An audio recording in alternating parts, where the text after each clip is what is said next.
Hello दोस्तों, आपका डर कैफे में स्वागत है।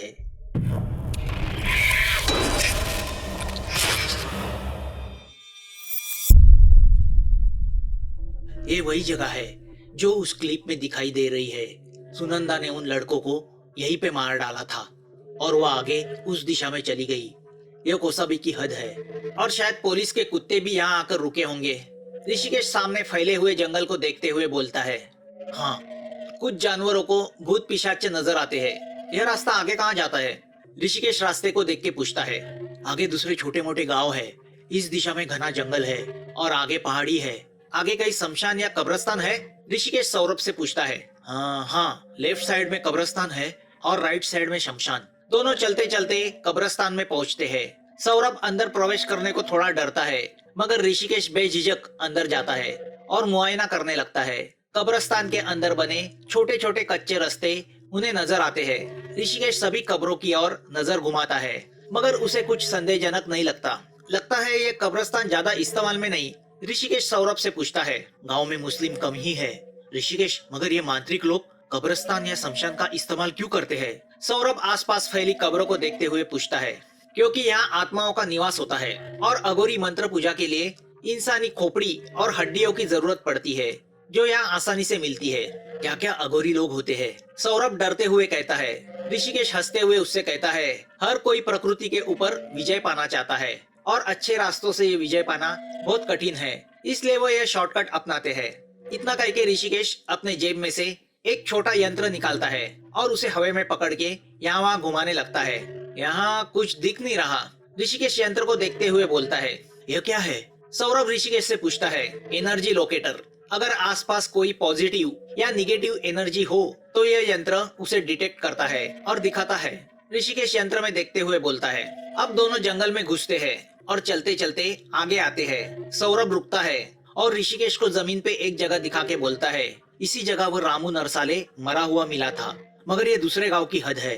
ऋषिकेश उस जगह को देखते हुए पूछता है, आसपास कितने गांव है? 5-6 गांव है। सौरभ का जवाब सुन के ऋषिकेश को आश्चर्य होता है। वो उसे देखते हुए बोलता है, आश्चर्य की बात है, कहीं पे भी जब गांव खत्म होता है तो दूसरा शुरू होता है। एक गांव की सीमा दूसरे गांव को जुड़ी हुई होती है, मगर यहाँ एक गांव दूसरे गांव से अलग है। हाँ, क्योंकि इन सभी गांवों के बीच मीलों तक फैला घना जंगल है। वास्तव में ये फॉरेस्ट डिपार्टमेंट की जगह है। यहाँ अंदर बहुत जंगली जानवर भी है। सौरभ उसे जानकारी देता है। अंदर लोग नहीं रहते।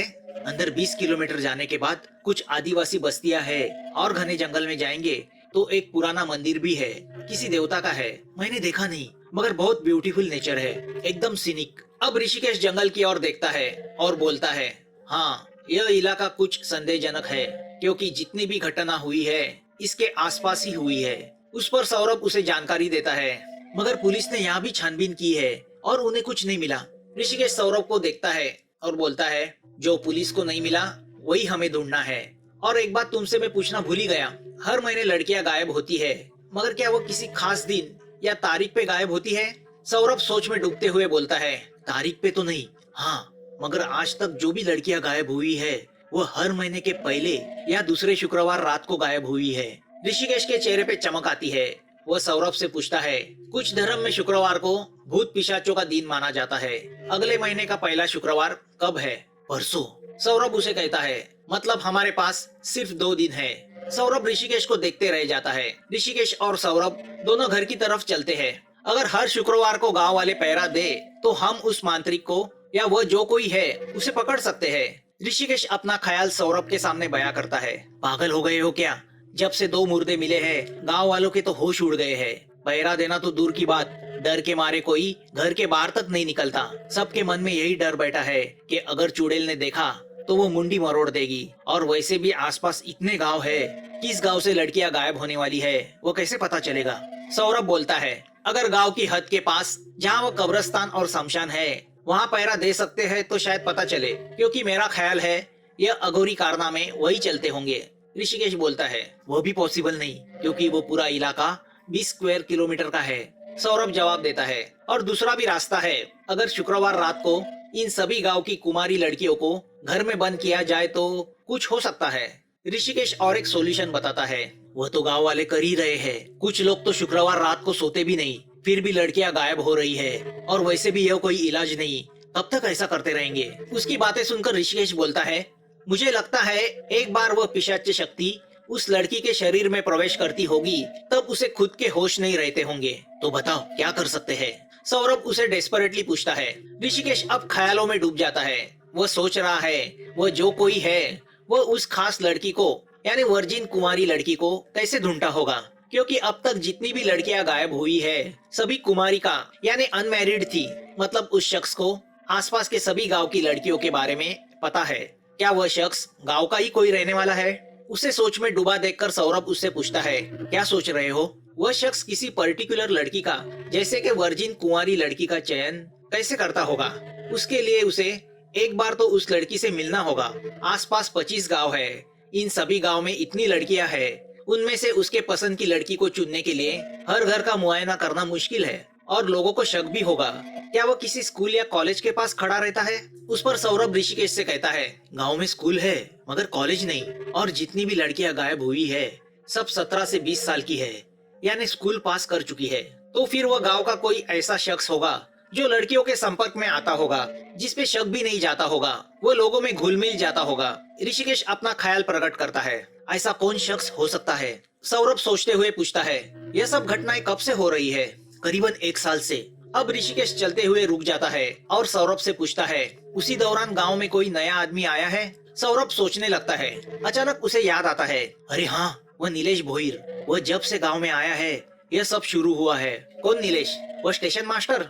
हाँ, वही स्टेशन मास्टर जिसने तुझे मेरे घर तक लिफ्ट दी थी। उसका 1 साल पहले इस सावरडे में तबादला हुआ। वह पहचान बनाने में भी माहिर है, तुम्हें तो पता ही होगा। उसकी पर्सनैलिटी भी अच्छी है। काफी दफा मैंने उसे लड़कियों से बातें करते हुए देखा है। सौरभ ऋषिकेश को बताता है, एक काम करो, उसे आज रात खाने पे बुलाओ। अगर वह किसी निगेटिव एनर्जी के संपर्क में है तो वह एनर्जी उसके शरीर में भी होगी, मैं पहचान जाऊंगा। ऋषिकेश के कहने पे सौरभ नीलेश को रात को घर पे खाने पे बुलाता है। रात को नीलेश सौरभ के घर पहुंच जाता है।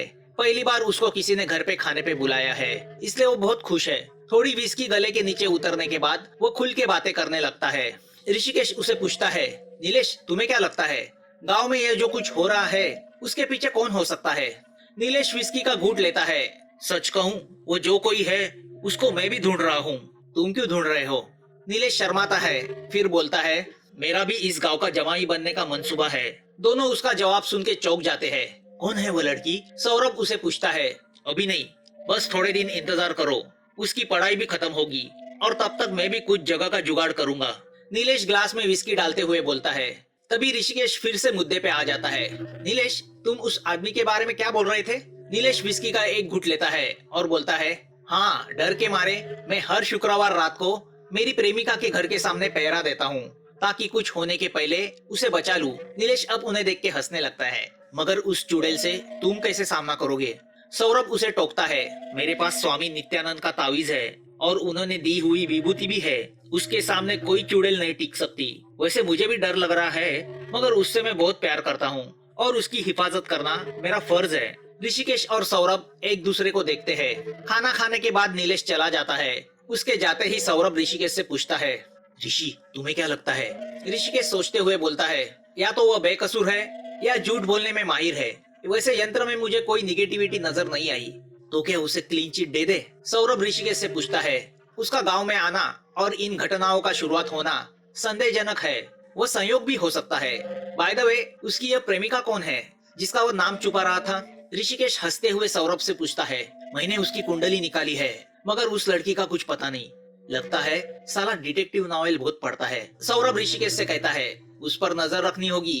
अगर इरावती होती तो वह काम आसान होता। इरावती? सौरभ ऋषिकेश को कंफ्यूज होके पूछता है। अरे मेरी असिस्टेंट है, मैंने उसे बुलावा भेजा है मगर उसे आने में 4 दिन लगेंगे। उसका एग्जाम चल रहा है। फिलहाल मुझे कल आने वाले शुक्रवार की फिक्र है। हमें कुछ तो करना होगा। जिस तरह ऋषिकेश शुक्रवार की राह देख रहा था वैसे ही कोई और भी शुक्रवार की राह देख रहा था। शुक्रवार को मुंडे गांव में सप्ताह के बाजार का आयोजन होता था और अपना कार्य सफल करने के लिए उसे उसी बाजार का काफी उपयोग होता था। सप्ताह के उस बाजार में काफी लोगों की भीड़ जमा होती थी, खास करके जवान लड़के लड़कियों की, और उसका शिकार जवान लड़कियां थी। सुबह के 10 बज रहे थे। वो वही वक्त था जब बाजार अपनी चरम सीमा पे होता था। आज कुछ ज्यादा ही लोगों ने भीड़ की थी, क्योंकि शायद पिछले शुक्रवार को बारिश की वजह से बाजार हो नहीं पाया था।